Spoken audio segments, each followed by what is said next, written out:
안녕하세요. 훈민정음을 활용한 영어 발음 표기의 고재윤입니다. 글자 리퍼블릭을 줄여서 글퍼블릭이라는 사이트로 운영하고 있습니다. 자, 오늘은 첫째, 둘째, 셋째를 의미하는 소수라는 한자 표현을 사용하는 영어의 FIRST 혹은 일에다 ST 붙은 기호로 사용되는 이 발음에 대해 살펴보도록 하겠습니다.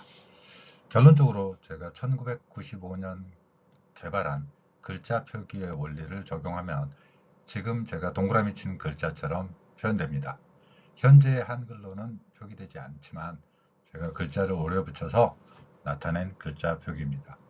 이 글자 표기가 어떻게 훈민정음 표기하고 닮아 있고 발음이 어떻게 달라지는지 그것을 연습해 보고자 합니다. 우선 이 글자 표기의 원리는 F에 해당하는 글자에는 피읍 아래에 작은 동그라미를 표현했습니다. 이 글자를 개발하게 된 원리는 영어의 F 발음이 우리말에 없기 때문에 그렇습니다. F 발음은 윗니로 아랫입술을 물고 소리를 내는 것입니다. 따라서 훈민정음 글자 표기 원리에 적용시킨다면 피읍 아래에 작은 동그라미를 친 이것은 F를 의미합니다. 그러면 F의 어를 연결하면 fur, fur, fur 이 발음에 리을 발음까지 섞인다면 first 이렇게 연결될 것이고요. 만약에 리을 발음을 하지 않는 나라 언어라면은 first, first 이런 발음이 될 것입니다. 그러면 F 소리는 윗니로 아랫입술을 물고 계속해서 마찰을 일으키는 소리라는 특성을 갖는다는 걸 알 수 있습니다. 제가 이렇게 글자를 표기해 놓으면은 이 글자를 여러분들한테 같이 읽어보자고 지금 했습니다. 여러분들도 한번 읽어보시기 바랍니다. 자, 저랑 같이 한번 다시 한번 해보도록 하겠습니다. First, first. 자, 우리말에서는 first처럼 들린다 이렇게 생각하실 수 있겠지만 여기에 일본어 발음의 표기 원리를 배제하고 일제강점기를 거치면서 형성된 일본어 방식의 발음 표기를 빼고 표현한 것입니다. 자, 그러면 만약 지구상의 어떤 나라가 이 first 발음을 하수도라고 한다면 여러분들은 어떤 느낌이 듭니까? 자, 실제로 어떤 발음인지를 네이버 일본어 사전을 참고해서 제가 녹음을 하나 해놨습니다. 일본어 발음을 한번 들어보도록 하겠습니다. 파스토, 파스토, 자, 여러분들은 어떻게 들리십니까? first입니까? 하수도입니까? 그런데 이게 일본어 방식의 발음, 일본인들만 사용한다면 괜찮아. 이거지요. 그런데 일본인들이 일제강점기, 그러니까 1920년대 경성제대에 교수로 재직하면서 우리나라 언어 연구에 막대한 악영향을 끼친 대표적인 일본인 학자가 있습니다. 오구라 신페이라고 하는 사람인데 그 사람이 현대 언어학이라고 하면서 그 언어학, 그러니까 서양의 언어학인데 서양 언어학의 체계를 가지고서 우리에게 학문적 이론을 제공합니다. 그 사람의 제자들이 많은 경우에 소위 그 주류 글자 표기 그리고 외래어 표기라든가 이런 데서 활동을 하게 되지요. 심지어는 일본인 그 언어학자 오구라 신페이를 일본까지 찾아가서 명절마다 위대한 스승으로 받들었던 경우도 있었습니다. 어찌됐건 그런 상황을 거치면서 우리말의 표기, 그래서 훈민정음 표기 원리가 상당 부분 훼손되고 일본어 방식으로 많이 바뀌었죠. 그래서 영어와 같은 외국어나 외래어 발음에서 일본인들이 왜 하수도라고 표현하고 하수도라고 하는지 그걸 우리가 어떻게 받아들였는지도 살펴보도록 하겠습니다. 일본인들의 외래어 표기 원리에 의하면 F는 H입니다. 따라서 여기에서 보듯이 히읗 발음이 들어가게 돼 있죠. 일본인들이 first를 하수도라고 발음하는 첫 번째 원리입니다. 일본인들의 원리에 의하면 일본인들의 원리에 하면 외래어가 F 발음일 경우에는 H로 한다는 그런 원칙을 적용하고 있습니다. 그러면 일본인들 당신들만 해, 우리는 그렇게 안 할 거야 라고 할 수 있겠지만 우리는 그 영향을 받았습니다. 그래서 오늘날에도 여기에 있는 제가 생각나는 대로 몇 단어만 지금 적은 겁니다. 제가 100가지 이상을 지금 사례가 있지만 대표적으로 우리가 쓰는 단어들 중에서 화이팅, 이 F가 히읗으로 된 것을 볼 수 있습니다. 그래서 이걸 화이팅 하는 거죠. F 발음인데 화이팅입니다. 또한 음료 중에서 환타 여기에도 F 발음을 하고 있는 걸 볼 수 있습니다. 호일 마찬가지죠. 화일 마찬가지입니다. 그러면 언뜻 생각할 때 옛날에만 그랬어, 지금은 안 그래 라고 생각할 수 있습니다. 하지만 여러분들 지금 뭐 냉장고 한 번만 열어보셔도 만약에 우리나라의 대표적인 우유 회사의 제품이라면 아마 거기에 후레쉬 우유라고 써 있을 것입니다. 후레쉬. 그리고 여러분들이 입는 옷, 최근에 양털이 가미된 그런 섬유 소재를 후리스라고 합니다. 이 모두가 F 발음을 히읗으로 하는 거고, 과자나 껌과 같은 경우에 후라보노, 후레이크 모두 다 F 발음을 히읗으로 하고 있는 걸 볼 수 있습니다. 이게 바로 일본어하고 정확히 일치하는 걸 볼 수 있죠. 두 번째로 first의 어 발음이 일본어에는 없습니다. 일본어 발음에서는 아, 에, 이, 오, 우의 기본 5개의 모음을 가지고 있습니다. 제가 다시 한번 말씀드리면 아, 에, 이, 오, 우 어가 없죠. 어가 없기 때문에 어 발음을 낼 수가 없습니다. 그러면 못하는 일본인들은 그냥 하지 마, 그리고 아로 해. 그런데 그걸 또 우리가 따라 합니다. 점퍼를 뭐라고 발음하냐면 잠바라고 발음합니다. 센터 발음을 센터라고 하는 분들도 있고요. 버터를 바다라고 하죠. 어 발음이 2번 들어갔습니다. 그 외에 예를 들면 바나나 같은 경우에 버네너로 발음할 수도 있다라고 이야기할 수 있는데, 그럴 경우에 저한테 되돌아오는 의문은 A를 R로 읽은 거야 라는 반론이 들어옵니다. 그러면 제가 이제 논쟁이 좀 길어져요. A는 R로도 날 수 있지만 A로도 나고 어로도 날 수 있다. 이런 논쟁이 시작되면 이제 끝이 없죠. 여하튼 버터라는 발음 혹은 버터라는 발음이 바다라는 발음으로 변경이 됩니다. 실제 우리 생활에서도 어 발음을 우리는 너무도 자연스럽게 할 수 있는 위대한 한국임에도 불구하고 아로 바꿔서 발음합니다. 왠지 버터 코코넛보다는 바다 코코넛을 먹어야 될 것 같은 이런 느낌 아닌 느낌, 이런 언어적 표현이 우리 주변에 너무도 많이 자리하게 된 것입니다. 이 어를 아로 발음하는 것은 너무도 많습니다. 이 역시도. 자, 그러면 우리의 언어 생활에 일본인들의 발음 원리를 그대로 적용합니다. 그래 놓고 한글 현대화라고 한다면 이게 적합한가 하는 것입니다. 다음으로 들 수 있는 사례가, 저는 받침으로 S에 해당하는 소리 시옷을 썼고 T에 해당하는 소리 티읕을 썼습니다. 그런데 일본어에서는 그렇게 할 수가 없습니다. 왜냐하면 이 글자에서처럼 일본어는 자음과 모음이 결합된 단어입니다.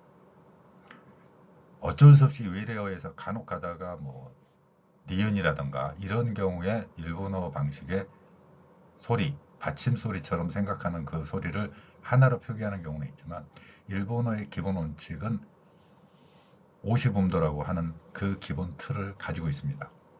이 오시음도의 틀은 자음과 모음이 한 몸입니다. 자음과 모음이 분리된 게 아니라 한 몸이에요. 따라서 우리말처럼 시옷을 분리해서 쓸 수가 없습니다.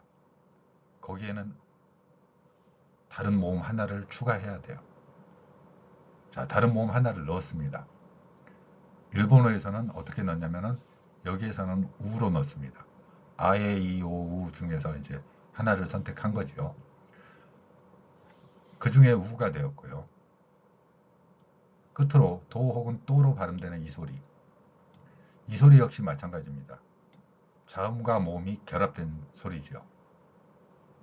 그러면 이 모음을 영어에 없는 모음들이 계속 들어간 것을 볼 수 있습니다. 일본어는 모음을 5개를 번갈아 가면서 쓰고 있지만 우리가 외래어나 외국어 발음할 때는 단 하나입니다. 대부분의 경우 을을 넣습니다. 우리는 모음 하나를 을을 넣어요. 근데 영어에는 없는 소리지만 왜 한국인들은 을을 넣을까를 저도 곰곰이 생각을 해봤습니다. 그런데 세종대왕이 글자를 창조할 때 기본 모음으로 을을 했고 이 을 소리를 한국인들은 글자 표기로서 구별을 할 줄 안다는 것입니다. 그러니까 그 소리가 의가 들어있다고 생각할 수 있는 그리고 그런 귀가 있다라는 거죠. 물론 명백하게 영어에서는 의 소리는 존재하지 않습니다. 그런 모음, 이제 의로 대표되어 있지만 이렇게 모음을 추가하는 방식이 일본어와 동일하다는 겁니다. 이런 것을 언어학 쪽에서는 자음과 모음을 결합해 놓고 이런 모음 추가하는 현상을 언어학적으로 분석을 하는 거죠. 동일한 원리가 적용되는 겁니다. 모음이 달라졌지만 우로 썼고 오로 썼으니까 같은 의 아니야 라고 주장하는 게 아니라 동일한 모음을 추가했다라는 거죠. 모음을 일본어에서는 다 넣습니다. 그래서 우리는 first 혹은 first라고 발음할 수 있는 이 소리를 일본인들처럼 하스토 이 발음을 흉내내는 상황이 발생한 것이죠. 자, 그러면 훈민정음 방식은 어떻게 하는 거냐? 제가 개발한 글자 표기와 발음 방법은 뭐냐라는 거죠. 이 방법입니다. 만약에 F를 피읍 아래에 작은 동그라미 쳐서 우리말에 없기 때문에 이 글자 표기로 나타내고 발음 우리는 할 수 있습니다. 그리고 리을 나는 경우 안 나는 경우 있겠지만 리을을 넣어보도록 하겠습니다. S는 시옷, T는 티읕. 그러면 여기에는 모음 하나가 존재하고 나머지는 모두 다 자음입니다. 그러면 훈민정음 창제의 기본 바탕에는 모음 하나는 하나의 소리로 표현이 됩니다. 따라서 여기에 일본어처럼 퍼스트 이렇게 가는 게 아니라 바로 이런 글자 형태로 완성이 되는 것이죠. first 이런 발음을 해요. 그래서 여기에 first처럼 긴 모음이 들어가는 게 아니라 이렇게 우리말 귀에서는 의가 들어간 것처럼 들리는 이런 표기를 나타낼 수 있는 거죠. 그러면 훈민정음 창제 당시의 글자하고도 그런 원칙을 지키고 있는 현재에 남아있는 글자입니다. 만약에 알파벳으로 표기했다면 이렇게 시옷, 아, 리을, 미음으로 표기될 글자를 훈민정음의 글자 표기 원리는 초성, 중성, 종성, 첫소리, 모음, 받침 요 세 가지를 하나로 어울려서 표기하는 방법입니다.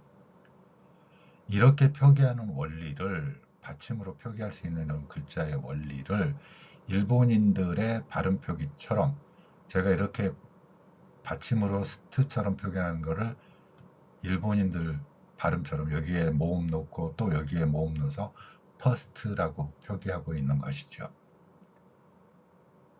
자, 그러면 우리의 현재 언어학에서는 얼마나 많은 글자 표기에서 이러한 받침, 자음으로 2개 이상 겹칠 때 표기하지 않고 있는지.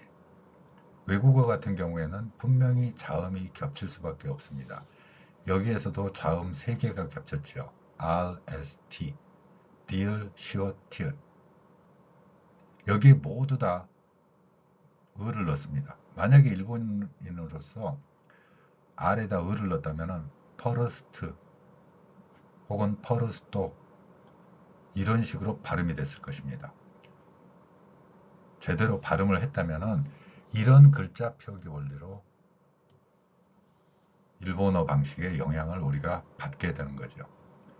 언어 표기에서의 이러한 원칙으로 인해서 우리의 훈민정음의 글자 표기 원리는 많이 훼손이 되고, 일제강점기 이전에 선교사들이 깜짝 놀랐던 한국인의 언어 습득 능력이 일제강점기를 거치면서 우리는 일본어 방식의 발음 원리에 익숙해지고, 그만큼 일본인들이 영어를 정말 악명 높잖아요. 일본어 발음을 듣다 보면. 근데 그 발음을 우리가 흉내내면서 많이 피해를 보았던 것이죠. 자, 그러면 우리는 이렇게 위대한 글자 표기의 유산을 물려받았기 때문에 이 글자 표기의 원리를 적용하면 세계의 모든 언어의 문자 표기가 가능하다는 게 제 주장이고요. 그래서 저는 1995년 이후로 지금까지 여러 권의 책을 내면서 해외 오지의 선교사님들이나 또 문자 없는 민족에 책을 보내는 활동을 계속해 오고 있는 것입니다. 이러한 글자 표기는 알파벳을 대체하는 글자 표기로서 소리와 글자의 정확성을 요구하는 경우에 적합한 표기 원리라고 생각하고 있는 것입니다. 실제로 여러분들에게도 이 글자 표기로 지금 읽어보시라고 하고, 또 여러분들의 발음과 소리가 어떤 식으로 달라지고 있는지를 경험해 보시라고 강의를 하고 있는 것입니다. 자, 그러면 first 다음에 second도 일본어 발음을 살펴보도록 하겠습니다.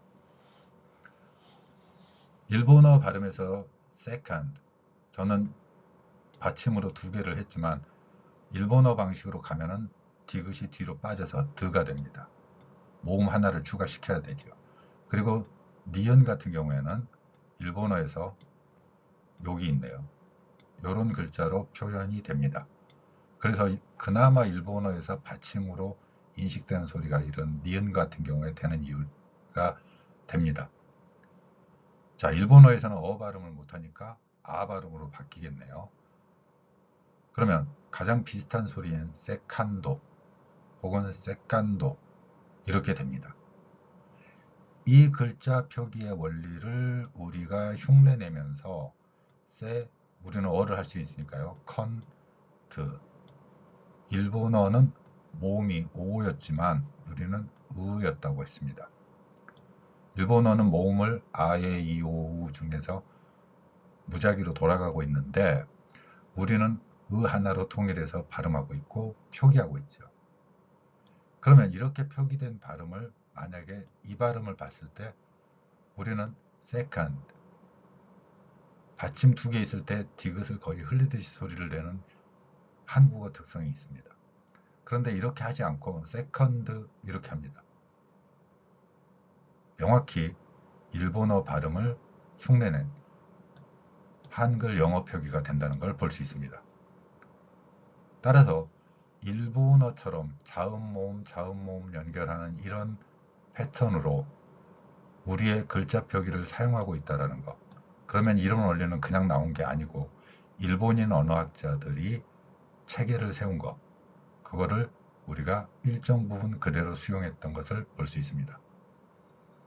따라서 받침으로 자음이 겹치는 경우에도 이렇게 표기했을 때 한국인들 그리고 훈민정음의 원리를 아는 사람들은 second 이렇게 발음하면서 훨씬 달라진 발음, 그리고 여러분들이 그 글자 표기의 힘을 느낄 수 있을 것입니다. 오늘 두 개의 발음을 연습해 봤습니다. 그럼 두 개의 발음, first, second, 이 발음 여러분들도 함께 연습해 보시면서 정확한 우리 훈민정음의 표기 원리를 함께 이해하고 누려봤으면 좋겠습니다. 감사합니다.